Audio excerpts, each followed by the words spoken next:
የቻይና ሳይንቲስቶች አንዴ ብቻ ቻርጅ ተደርጎ እስከ 50 ዓመታት ድረስ ሳይዘጋ ኃይል ማመንጨት የሚችል የስልክ ባትሪ ይዘን እየመጣን ነው ብለዋል። ይህ የቻይናው ቤታ ቮልት የተሰኘ ቴክኖሎጂ ተቋም አመርተዋለሁ የሚለው ባትሪ አንዴ ቻርጅ ከተደረገ ከስልኩ ዕድሜ በላይ ብዙ ዓመታትን የሚቆይ ነው።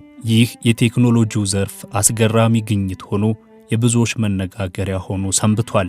ባትሪው ገና ገበያ ላይ ስላልዋለ ምን ያህል ዋጋ ይወጣዋል የሚለው ግን እስካሁን ምንም የተባለ ነገር የለም። የዚህ ሁሉ ግኝት ሚስጥር ግን የኒውክሌር ኃይል ነው። ሕይወት ያለውን ፍጥረት ሁሉ በሰከንድ ወደ ትነት የሚለውጠው፣ ምድርን እንዳልነበረች አድርጎ የሚገለባብጠው፣ የወደፊቱ የሰው ልጅ ብቻም ሳይሆን የሥነ ፍጥረት ሁሉ ስጋት ተብሎ የሚወራለት ኒውክሌር እንዲህም አይነት ተአምረኛ የቴክኖሎጂ ውጤቶችን ይወልዳል። ሕይወትና ሞትን፣ ልማትና ጥፋትን፣ እድገትና ውድመትን በአንድ አስተባብሮ ይዟል ይሉታል ኒውክሌርን። የኒውክሌር ፍንዳታ በተከሰተ በአንድ ማይክሮ ሰከንድ ባነሰ ጊዜ ውስጥ አይንን ከጥቅም ውጪ የሚያደርግ ምናልባትም ከፀሐይ በሚሊዮን እጥፍ በሚያጥበረብር ነጸብራቅ ምድርን ይሸፍናታል። በሚሊዮን ዲግሪ ሴልሺየስ ግለት ምድርን ያነዳታል። ለፍንዳታው ቅርብ የሆኑ ሰዎች ድምጹን ለመስማት እንኳን ጊዜ አይኖራቸውም። አካላቸው ወዲያው ትነት ሆኖ ይጠፋል። ሕንፃዎች እንደ ወረቀት ይጨራመታሉ። ድንጋዮችም ብናኛ አመድ ይሆናሉ። የኒውክሌር ጥቃት በሕይወት ያሉትንም ብቻ ሳይሆን ገና ያልተወለዱትንም በማህፀን የሌለውንም ትውልድ ዓመታትን ወደፊት ተጉዞ የሚገድል ጨካኝ መሳሪያ ይሉታል። የሚፈነጠቀው መርዛማ ጨረር ለዓለም ሕዝብ ሁሉ የማይሻር ቁስል ሆኖ ይቀራል። ታዲያ እንዲህ አይነቱን አውዳሚ መሳሪያ ለመገንባት ዓለም መፎካከሩ ለምንድነው? ይህን መሰሉን መቅሰፍት ወደ ዓለም ለመጥራት ሀገራት መቋመጣቸው ምን ይሆን የሚል ጥያቄ ይነሳል። ምላሹ ግን ኒውክሌር ሞትን እንዳዘለ ሁሉ ሕይወትም አለው። እንደ ጥፋቱ ሁሉ ልማቱም ትልቅ ነው፣ ጠቃሚነቱም በአውዳሚነቱ ልክ ነው የሚል ይሆናል። አሸብር ተስፋዬ ይባላል። የኒውክሌር ፓወር ኢንጂነሪንግ በማስተርስ በራሻ የሚገኘው በኦማን ሞስኮ ስቴት ዩኒቨርሲቲ ሁለተኛ ዲግሪን አግኝቼ አሁን በስራ ላይ ይገኛል። ኒውክሌር የሚባለው ቃል ሲሰማ እንግዲህ ቃሉ የአተም ውስጠኛው አካል ኒውክለስ ይባላል። ከኒውክለስ የሚገኙ ደግሞ ኢነርጂዎች አሉ። እሱ መጠሪያ አግኝቶ ኒውክሌር ኃይል ወይም ኒውክሌር ኢነርጂ ይባላል። ቤዚክ አረዳዱ ከዚህ ነው የሚነሳው። ይህንን ኃይል እንግዲህ ለጥቅሜታው እንዲኖሩ አድርገን ስንጠቀም በፒስፉል አፕሊኬሽን ወይም ደግሞ በዚህ ሰላማዊ በሚባለው አጠቃቀም ላይ ስናመጣው የሰው ልጆችን የኑሮን ሁኔታ ለማሻሻል የሚጠቅመው ጠቀሜታ ስላለው ሰላማዊ አጠቃቀም እንለዋለን። በዚህ ተቃራኒ ባለው ደግሞ ይሄንን ኢነርጂ ለጎጂ በሆነ መሳሪያ የምንጠቀም ከሆነ ደግሞ ከፊ ጉዳትን የሚያደርስ ኢነርጂ ከመሆኑ አንፃር ጥፋትን፣ ውድመትን የሚያመጣ ስለሆነ ይሄ በዓለም አቀፍ ደረጃ የማይመከር ቁጥጥርም ያለበት ሀገራትም ሰርቶ ካለ ያም ቁጥጥር የታለበት ስለሆነ ይሄ በሰው ልጆች ታሪክ ከዚህም በፊትም ተደርጎም ስለነበረ ጎጂነቱ ስለሚታወቅ እዚህ ላይ ሀገራት እንዲሄዱም ይሰሩም ገደብም ስላለ ማንም ወደዛ መሄድ የለም። ነገር ግን በዚህ በጠቃሚው ወይም ሰላማዊው አጠቃቀም ላይ ስንመጣ ዘርፈ ብዙ የሆነ ጠቀሜታ ስላለው ለሀገር እድገት፣ ለኢኮኖሚ እድገት፣ ለሰው ልጅ ጤና፣ የኑሮ ማሻሻል ውስጥ ጉልህ ድርሻ ስላለው ሀገራት በብዙ እየሰሩ እንደሚገኙ የዓለም አቀፍ መረጃዎች ያመለክታል። ዓለም የኒውክሌርን ጥፋት ረስቶ የኒውክሌር አረር በምድር ላይ የሚያመጣውን መክሰፍት ትቶ ለግንባታ የቋመጠበት አንዱ ምክንያት ኒውክሌር ይዞት የመጣው ቴክኖሎጂ አብዮት ነው ይላሉ ባለሙያዎች። በኒውክሌር በኩል የሚፈለሰሙ ወይም ሊፈለሰሙ የታሰቡ የቴክኖሎጂ ውጤቶች ሁሉ እንዲህ ይቻላል እንዴ የሚያስብሉ አልፎ ተርፎም በአግራሞት እጅን በአፍ ላይ የሚያስጭኑ ሆነዋል። ለአብነትም ሳይንቲስቶች ኒውክሌርን መነሻ አድርገው በምድር ላይ ሊፈጥሯት ያሰቧት ሰው ሰራሽ ፀሐይ ተጠቃሽ ናት። እነርሱ ኒውክሌር ፊውዥን ብለው በሚጠሩት ሳይንሳዊ ሂደት ማታም ቀንም ያለማቋረጥ የምትበራ የራሳችንን ፀሐይ እንፍጠር ብለው ላይታች ማለት ከጀመሩ ይኸው 7 ዓመታት ተቆጥረዋል። በእነርሱ ስሌት ልክ መኪና ነዳጅን እያቃጠለ ወደ ጭስ ሲቀየር ጉልበት አግኝቶ እንደሚሽከረከረው ሁሉ የተፈጥሮ ፀሐይም ሃይድሮጅን የተባለውን ንጥረ ነገር እንደ ነዳጅ ተጠቅማ ወደ ሂሊየም ስትቀይረው ሙቀትና ብርሃን ትሰጣለች ይላሉ። ፀሐይ በየሰከንዱ 600 ሚሊዮን ቶን ሃይድሮጅንን ወደ ሂሊየም እየቀየረች 15 ሚሊዮን ዲግሪ ሴልሺየስ ሙቀት ትሰጣለች ይላሉ።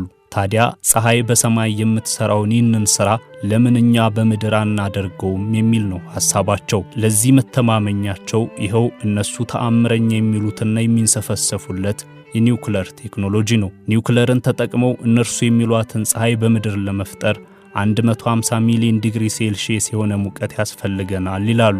ታዲያ ሳይቀልጥ ይህንን ሙቀት ተቋቁሞ የሚበራ ብረት ከየት ይመጣል የሚለው ነው ትልቁ ፈተና። ግን ለዚህም መላ አይጠፋም። ከዛ ይልቅ ግን ይህንን ፕሮጀክት ለመስራት የሚረዳንን 20 ቢሊዮን ዩሮ ማን ይስጠን የሚለው ነው ችግራችን ይላሉ። ሙከራችሁ ላይ የሆነ ስህተት ተፈጥሮ ከምድረ ገጽ ልታጠፉን ነው ወይ? አሁን ያለችው ፀሐይ ምን አጎደለችብን ያሉ ሰዎችም ብዙ ናቸው። ሳይንቲስቶቹ ግን ኒውክለርን ይዘን ህልማችንን ከማሳካት የሚያግደን የለም ብለው ስራቸውን ቀጥለዋል። You have to heat hydrogen gas to tens of millions of degrees. The sun does it by gravity. የኒውክሌር ውህድ እንዲፈጠር በመጀመሪያ የሃይድሮጅን ጋዝን እስከ 10 ሚሊዮን ዲግሪ ሴልሺየስ ማሞቅ ያስፈልጋል። ፀሐይ ይህንን የምታደርገው በስበት ኃይል ነው። ምክንያቱም ስበት ኃይል አንድን ቁስ ከሁሉም አቅጣጫ በኩል ኃይል እንደሚያምቀው ሁሉ ሃይድሮጅንም ከሁሉም አቅጣጫ በኩል ኃይል አምቆ ይዘዋል። ነገር ግን በምድር ላይ ይህን ማድረግ አንችልም። ምክንያቱም አንድ ፀሐይ ጠንካራ የሆነ የስበት ኃይል በምድር ላይ የለንም። ስለዚህ ሃይድሮጅን እንደ ኳስ በሁሉም አቅጣጫ አምቀን መያዝ አንችልም። በዚህ ፋንታ የቀለበት ቅርጽ የሚመስል መግነጢሳዊ መስክ እንፈጥራለን። ከዚያም ሃይድሮጅን ጋዙን በዚያ ቀለበታዊ መስክ ውስጥ እንዲታሰርና እንዲታመቅ እናደርጋለን። ይህንን በማድረግም የውህድ ሂደቱን ለማስጀመር እንሞክራለን። እርግጥ ይህ ዘዴ በጣም ውስብስብና አስቸጋሪ ነው። ተፈጥሮ ግን ይህንን ችግር በቀላሉ ፈተዋለች። ሁሉንም በሉላዊ ቅርጽ የማመቅ ስልት ትሰራዋለች። የፀሐይ እንደዛ ነው። የከዋክብቱም ሁሉ ሉላዊ ቅርጽ እምቃት ያላቸው ናቸው። የስበት ኃይል ባለ አንድ ዋልታ ወይንም ዩኒፖላር ነው። እኛ የምንጠቀመው መግነጢሳዊ ኃይል ግን ሁለት ዋልታ ነው። ይህንን በቀላሉ ለማብራራት የኒውክለር ውህድ ኃይል ማመንጫዎች በዓለም ዙሪያ በስፋት ያልተገነቡበት ዋና ምክንያት ነው። በሁለት ዋልታዊ መግነጢሳዊ ኃይል ሃይድሮጅንን ማመቅ በአንድ ዋልታዊ ስበት ኃይል ከማመቅ እጅግ የከበደና የተወሳሰበ ነው። ተፈጥሮ ኮከቦችን በስበት ኃይል ከሁሉም አቅጣጫ በኩል ኃይል አምቃት ይዛቸዋለች። ይህ አንድ ዋልታዊ እምቃት ነው። እኛ ግን በምድር ላይ ቀለበት ቅርጽ ያለውን መግነጢሳዊ መስክ መፍጠር፣ ሃይድሮጅኑን በዚያ ውስጥ ማመቅ ወይም በኃይለኛ ሌዘር ጨረሮች በመጠቀም ተመሳሳይ ሁኔታ ለመፍጠር መሞከር ይኖርብናል። We have to create donuts on the planet Earth and squeeze the hydrogen gas as a donut or use laser beams.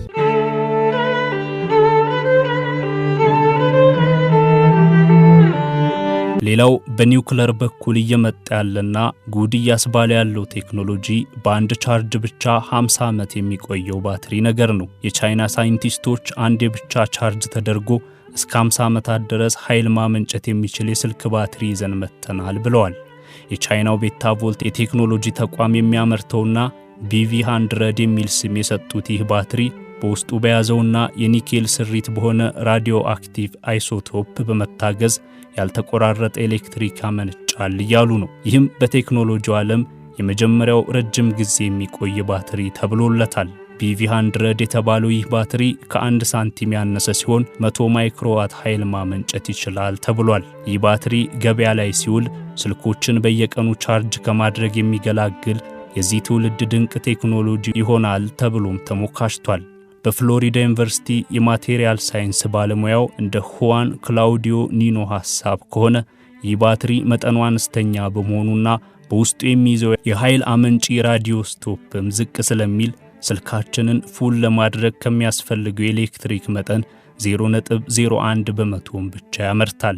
ስለዚህ ይህ ባትሪ በሌላ ጥናት ካልተሻሻለ አሁን ባለው አቅሙ ስልካችንን የመሙላት በቂ አቅም ላይ አልደረሰም፣ ግን ወደ ገበያ መምጣቱ አይቀርም ብለዋል። በእርግጥ የቻይና ሳይንቲስቶች ያስተዋወቁት አንዴ ብቻ ቻርጅ ተደርጎ ለ50 ዓመታት የሚቆየው ይህ ባትሪ አዲሱ ነገር ቻይና አሁን ለስልክ አገልግሎት ማዋሏ እንጂ የኒውክለር ባትሪ ለዓለም የተዋወቀው በ1950ዎቹ መጀመሪያ ላይ ነው። እነዚህ ባትሪዎች በውስጣቸው የያዙትን ራዲዮ አክቲቭ አይሶቶፖች ወደ ሌሎች ንጥረ ነገሮች በመሰባበር የሚወጣውን ኃይል ወደ ኤሌክትሪክ ይቀይራሉ። በዚህም ለህዋ ምርምር ለሚጠቅሙ መንኮራኩሮች የኃይል ምንጭ በመሆን ሲያገለግሉ ቆይተዋል። አንድ ጊዜ ቻርጅ ተደርገው ረጅም ጊዜ መቆየታቸው ወደፊትም ከስልክ ባትሪነት ባለፈ ለሰው ሰራሽ ልብ የኃይል ምንጭ በመሆን ያገለግላሉ ተብሎ ይጠበቃል። አሁን ይህ ለ50 ዓመታት ያህል ከቻርጀር የማይገናኘው ባትሪ ገበያ ላይ ሊውል ሁለት የቤት ስራዎች ከፊቱ ተሰድረዋል ይላሉ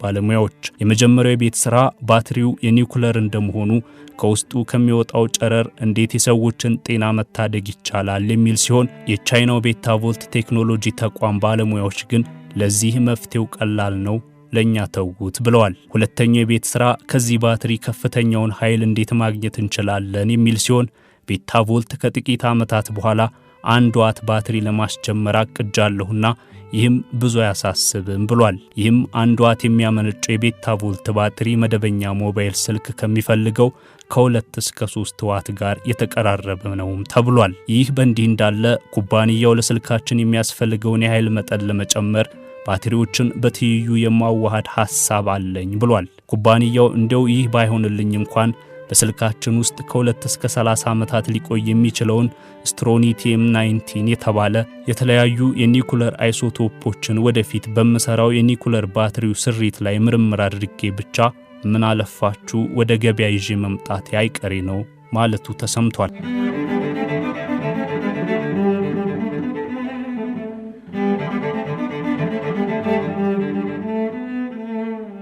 One Chinese company, Betavolt, claims is possible thanks to a new nuclear-powered limitless battery just the size of a coin.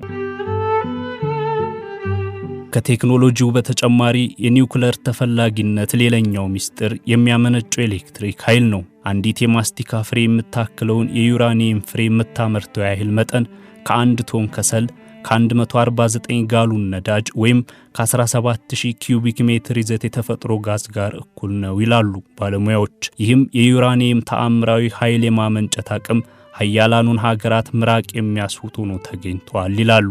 ይህም የኒኩለር ኃይል የማመንጨት አቅም በቀን ከ19 እስከ 20 ሚሊዮን በርሜል ነዳጅ እየተጠቀመች ከ30 ትሪሊየን ኪዩቢክ ሜትር በላይ ተፈጥሮ ጋዝና 500 ሚሊዮን ቶን የሚደርስ ከሰል ያቃጠለች ለምትውለው እንደ ዩናይትድ ስቴትስ ኦፍ አሜሪካ ያሉ ሀገራት እድሜ ልካቸውን በኒውክለር ፍቅር ሲናውዙ እንዲኖሩ አስገድዷቸዋል ይባላል። ነዳጅና ጋዝ እየተጠቀሙ በየዓመቱ 5 ቢሊዮን ሜትሪክ ቶን የሚመዝን የካርበን ዳይኦክሳይድ መርዛማ ጋዝ ወደ አየር ሲያንፎለፉሉ ለሚኖሩ ምዕራባውያን ሀገራት ከካርበን ልቀት ነፃ የሆነው የኒውክለር ኃይል ማመንጫ ጣቢያ ልባቸውን መስረቁ የሚያስደንቅ አይደለም። የአየር ብክለት ብቻ በየዓመቱ 8 ሚሊዮን ሰዎቿን ያለ ዕድሜያቸው የሚቀጥፍባት ዓለም በአየር ንብረት ለውጥ ከሚከሰት ድርቅ፣ ጎርፍና ሙቀት በየዓመቱ ከ150,000 በላይ ሰዎች እንደ ቅጠል የሚረግፉባት ምድር ከአየር ብክለት የጸዳ የኃይል አማራጭ ለመፈለግ መንሆለሏ ተገማች ነው። እናም ዛሬ ዓለማችንን እያደመቀ ያለው ነዳጅ ነጋችንን ግን እያደበዘዘ ነው ይሉታል የዘርፉ ሰዎች። ይህም እንዳይሆን ሌላ አማራጭ ፍለጋ ላይ እየኳተኑ ነው። ታዲያ የዓለም ልብ ሁሉ ጠላቱን ወዳጅ አድርጎ ከገዳዩ ተዛምዶ ኒውክለር ላይ አይኑን የሚያሳርፈው በዚህ ምክንያት ነው ይላሉ። ኒውክለር ለመገንባት ቢፈጠን ወደ 10 ወደ 15 ዓመታት ሊሄዱ ይችላል። የሳይንሱ የሚለው ይሄ ቴክኖሎጂ ስንል አንዳንድ ጊዜ ሃርድዌሩ ብቻ ነው የሚታየንና ከሱ ባሻገር ግን ይሄ የአሰራር ስርዓቱ የኦርጋኖግራሙ አንድ ቴክኖሎጂ ነው። ፈጥነን ስለሰራን ብቻ ስላልሆነ ደህንነት የሚጠበቅበት ደግሞ ይሄ በአካሄዱ ስለሆነ ይሄ ያህል ጊዜ ይወስዳል። ኢሹዎቹም አሉ። ወደ 19 የሚጠጉ የመሰረተ ልማት ኢሹዎች አሉ፣ ጉዳዮች ማለት ነው። ስለዚህ አንዱ ከአንዱ ሳይነጣጠል 19ኙም ጉዳዮች ተሟልተው ነው ወደዚህ ስራ ማመንጫነት ወይም ኦፕሬሽን ላይ የምንገባው። ስለዚህ እነዚህ ጉዳዮች እስኪሟሉና ከግንባታው ጨምሮ እስከ ኮሚሽን ወይም ደግሞ የመጀመሪያው ሪአክተር ፊውል ሲደረግ ድረስ ያለው የጊዜ እርዝማኔው እዚህ ላይ ዲፔንድ ይሆናል። ከፉኩሺማው አደጋ በኋላ ኒውክለርን እርም ያለችው የአውሮፓ የኃይል ምንጯ ጀርመን በ2022 የነዳጅ የተፈጥሮ ጋዝና ሌሎች ኃይል ምንጮችን ከውጭ ለማስገባት 265 ቢሊዮን ዩሮ ፈሰስ አደረገች። ይህም ከ2021 ካወጣችው 121.7 ቢሊዮን ዩሮ ጋር ሲነጻጸር በአንድ ዓመት ብቻ ከእጥፍ በላይ ጭማሪ ነበረው። የዚህ ዋነኛው ምክንያት ሩሲያ ወደ አውሮፓ የምትልከው የተፈጥሮ ጋዝ መቀነስና ከሩሲያ ዩክሬን ጦርነት በኋላ የነዳጅ የጋዝና የከሰል ዋጋ በከፍተኛ ደረጃ መናሩ ነው ተባለ። የኤሌክትሪክ ዋጋም በታሪክ ያልታየ ዋጋ ጭማሪ አሳይቶ የአውሮፓን ኢንዱስትሪ ሰፈሮች ናጠ። በሰዓት 1 ሜጋዋት ኤሌክትሪክ ኃይል ዋጋ 700 ዩሮ ጠየቀ። ይህ ኃይል ከ40 እስከ 60 ዩሮ የሚገዛ ነበር ይላሉ። ከዚህ ፈተና ለመውጣት ያለመችው ጀርመን 33 በመቶ ኤሌክትሪክ ፍላጎቷን የድንጋይ ከሰል አደረገችው። የጀርመን የኤሌክትሪክ ኃይል አቅርቦት ፈተና ቀድሞም ኃይል ከጀርመን ለሚገዙት ፈረንሳይ፣ ፖላንድ፣ ስዊድን፣ ቼክ ሪፐብሊክና ዩናይትድ ኪንግደምም ተረፈ። ሀገራቱ የዚህ ችግር መውጫ መንገዱ ኒውክለርና ኒውክለር ብቻ ነው አሉ። እናም ፊታቸውን ወደ ኒውክለር ኃይል ማመንጫ ጣቢያ አዞሩ። ኒውክለርን አስተማማኝ ኃይል ምንጭ፣ ጠንካራ ኤሌክትሪክ አውታረ መረብ፣ ግዙፍ ኃይል ማከማቻ ስርዓት እያሉ ማወደስ ያዙ።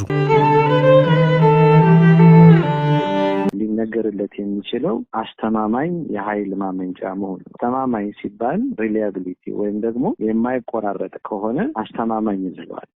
ሪላያቢሊቲው ወይም ደግሞ አስተማማኝነቱ 90% በላይ የሆነ ኃይል ማመንጫ ነው። አሁን ካሉት የተለያዩ ኃይል ማመንጫዎች አሉ። ከውሃም፣ ከነፋስም፣ ከጂኦተርማል ወይም ከምድር በሚወጣው እንፋሎት ተጠቅመን የምናመነጨው ኃይል አለ። ከነዚህ ኃይል ማመንጫዎች በተሻለ አስተማማኝነቱ ከፍ ያለ ነው። ምን ማለት ነው አስተማማኝነት የሚለውን ደግሞ አንድ ወቅት በመጣ ቁጥር ኃይል አመንጭቶ በሌላ ወቅት ደግሞ የሚጓደል ከሆነ ለምሳሌ ክረምት ሲመጣ ውሃ ሞልቶ ክረምት ደግሞ ባለፈ ቁጥር ኃይል አጥሮን ፈረቃ ምንገባ ከሆነ ይሄ የኃይል ማመንጫው አስተማማኝነት በፐርሰንት ስታይ ዝቅተኛ ይሆናል። አንድ የኒውክለር ማመንጫ ለ18 ወራት ኃይል ሳይቆራረጥ ሊሰጥ ይችላል። ይሄ ማለት ምን ማለት ነው? 1 ዓመት ተኩል ኃይል ሳይቆራረጥ እናገኛለን ማለት ነው። ይሄ ደግሞ ጠቀሜታው ከፍተኛ ነው። ኢንዱስትሪ ካለ ኢንዱስትሪያችንን 24/7 ልናንቀሳቀስ የምንችል፣ በኢኮኖሚ እድገት ውስጥ ደግሞ የኃይል ድርሻ ጉልህ ድርሻ ስላለው ያንን በከፍተኛ የሚደግፍ ስለሆነ አስተማማኝነቱ ከፍ ያለ ነው።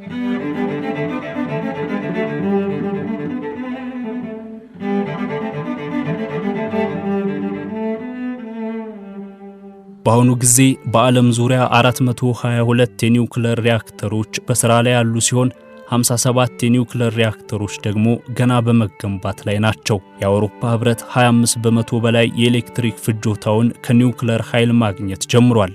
የምዕራባውያን ስጋትና ፍራቻ ግን አንድ ነው። እሱም የዓለምን የኒውክለር ግንባታ ሩሲያ ተቆጣጥረዋለች የሚል። በአውሮፓ የሚገነቡ የኒውክለር ኤሌክትሪክ ማመንጫ ጣቢያዎች ሁሉ ያለ ሩሲያ እርዳታ ህልውናቸው ጥያቄ ውስጥ የወደቀ ነው። ሁሉም በሩሲያው ሮሳቶም የተሰኘ ኒውክለር ቴክኖሎጂ ተቋም ላይ ጥገኛ ናቸው። የሩሲያው ሮሳቶም ከምዕራብ እስከ ምስራቅ፣ ከሰሜን እስከ ደቡብ የምድር ገጽ ሁሉ እያሰሰ ሩሲያን በኒውክለር ቴክኖሎጂ በላይ ለማድረግ እንቅልፍ የለውም ይላሉ የዘርፉ ሰዎች።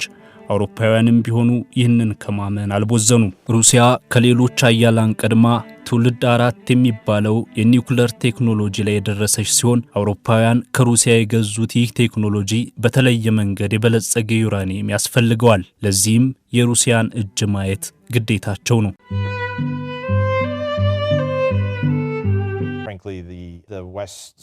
በእውነቱ ምዕራቡ ዓለም ማለትም አውሮፓና አሜሪካ አሁን እንዲህ አይነት አቅርቦት የላቸውም። ይህ ትልቅ ችግር ነው። ዓለም እስከ ቅርብ ጊዜ ድረስ በሩሲያ የዩራኒየም ማበልጸግ አቅም ላይ በከፍተኛ ሁኔታ ጥገኛ ነው።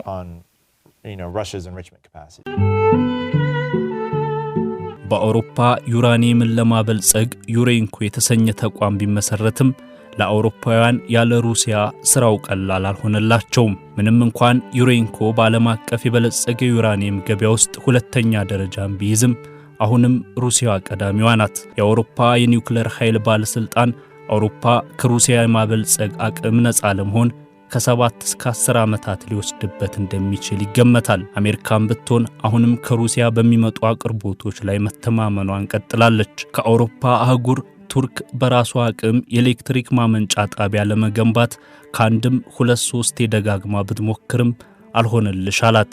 በመጨረሻም በዓለም ምድር ሁሉ የኒውክለር ቴክኖሎጂ ለመገንባት የሚያነፈንፈውን የሩሲያውን ሮሳቶም ኩባንያ ወደ ሀገሯ ጋበዘችው። ሮሳቶም የኒውክለር ኃይል ኩባንያ $20 ቢሊዮን ኢንቨስት አድርጎ በቱርክ ምድር የኒውክለር ኃይል ተቋም ገነባ። ሁሉንም ነገር ያቀደው እሱ ነው። በአሁኑ ወቅት እየገነባው ያለውም እሱ ነው። ውሎ አድሮም የኃይል ጣቢያውን የሚያንቀሳቅሰው ያው እሱ ሆነ። ሌላው ቀርቶ የኒውክለር ቅሪተ አመዱ እንኳን ሳይቀር ተመልሶ ወደ ሩሲያ የሚላክ ሆነ። ቱርክ ግን በሀገሯ ከተገነባው የኒውክለር ጣቢያ የኤሌክትሪክ ኃይል ሮሳቶም ባስቀመጠላት ቋሚ ዋጋ ትገዛለች። በቱርክ መሬት ላይ የተገነባ የሩሲያ የኃይል ጣቢያ ሆነ። ቱርክ የኔቶ አባል ሀገር ሆና ሳለ ይህንን የመሰለ ወሳኝ መሰረተ ልማት በኔቶ አባል ሀገር ግዛት ላይ እንዴት ይገነባል የሚለው በርካታ የምዕራባውያንን ምሁራኖች አንጨረጨረ። ጸጉር ከመንጨት ያለፈ ለውጥ ግን አላመጣላቸውም። ሩሲያ በዓለም ዙሪያ በቻይና፣ በባንግላዴሽ፣ ህንድ፣ ኢራን፣ ግብጽ፣ ቱርክ እንዲሁም በሃንጋሪና በስሎቫኪያ አዳዲስ የኒውክሌር ቴክኖሎጂን እየገነባች ነው። ከሌሎች በርካታ የዓለም ሀገራት ጋርም በንግግር ላይ እንደሆነች ይነገራል። የሩሲያው የኒውክሌር ቴክኖሎጂ ኩባንያ ሮሳቶም አንዳችም ዓለም አቀፍ ጫና በስራው ላይ ተጽዕኖ አላደረሰበትም ይባላል። የፉኩሺማው አደጋ በሮሳቶም ዓለም አቀፍ የሥራ እንቅስቃሴ ላይ ምንም አይነት ተጽዕኖ አላደረሰም። ከዩክሬን ጋር ከተፈጠረው ግጭትና ክሬሚያን ከመቀላቀሏ በኋላም ቢሆን የኢንቨስትመንት መቀነስ አልታየበትም። አሁንም ቢሆን የዩክሬን ጦርነት ከተጀመረ በኋላ ከአውሮፓ ውጪ ባሉ ኢንቨስትመንቶች ላይ ያን ያህል ወደ ኋላ ማፈግፈግ አልታየበትም። በዝምታ ስራውን ቀጥሏል ይላሉ የዘርፉ ባለሙያዎች። ሩሲያ ድንገት በአንድ ሌሊት የዩራኒየም ምርቶችን ለአውሮፓ መስጠት ለማቆም ብትወስን ይህ ትልቅ ችግር ይፈጥራል ይላሉ። ስለዚህ ምዕራባውያን በሌሎች የሩሲያ የኢነርጂ ዘርፎች ላይ የማዕቀብ ናዳ ቢያወርዱባትም የሩሲያን የኒውክሌር ዘርፍ ግን ንክች ለማድረግ አልደፈሩም ይላሉ ባለሙያዎች። ዛሬም የኒውክሌር ግብዓት የጫኑ መኪኖች የፊንላንድን ድንበር አቋርጠው ወደ አውሮፓ እየተመሙ ነው። ለዚሁ አገልግሎት የሚውሉ የሩሲያ አውሮፕላኖችም የሚጫነውን ጭነው አውሮፓ ለመድረስ ያለማንም ከልካይ በቡልጋሪያና በስሎቫኪያ ሰማይ ላይ እየከነፉ ነው። በኒውክሌር ጉዳይ ከሆነ የአሜሪካና የአውሮፓ ማዕቀቦች አቅም የላቸውም። በዚህ ዘርፍ የዓለም መንገዶች ሁሉ ለሩሲያ ክፍት ናቸው ይባላል። ምክንያቱም ነገርየው ኒውክሌር ነው።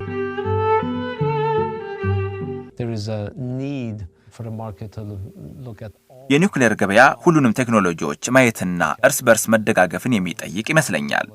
እዚያም የኒውክሌር ኃይል ገነባለሁ ወይም አልገነባም በሚል ፖለቲካዊ ተጽዕኖ ከመመራት ይልቅ የመጨረሻውን ግብ እንደ ትልቅ ነገር ማየት አለብን።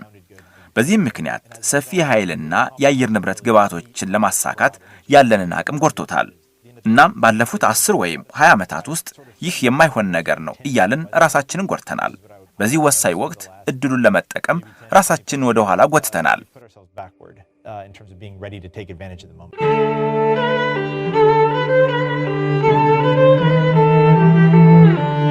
የኒውክሌር ነገር ተወርቶ በዚያ አጭር ጊዜ የሚያልቅ አይደለም። ሰው ሰራሽ አስተውሎትና ኒውክሌር የነገው ትውልድ መውደቅና መነሳት፣ ሀብትና ድህነት፣ መዘመንና ኋላ ቀርነት መሰረታዊ የቴክኖሎጂ ምሰሶ መሆናቸው አያጠራጥርም ይላሉ የዘርፉ ሰዎች። የሆነ ሆኖ ምን ቢፈጠር ምን ቢሰራ ሁሉም ከሰው ልጅ በሰው ልጅ ለሰው ልጅ ጥቅም ነውና የሚሰሩና የሚፈለሰፉ ነገሮች ሁሉ የሰው ልጅ ሞራል፣ ስነ ልቦና ብሎም አካል መጉዳት የለበትም የሚለውን መደምደሚያ እናድርገው።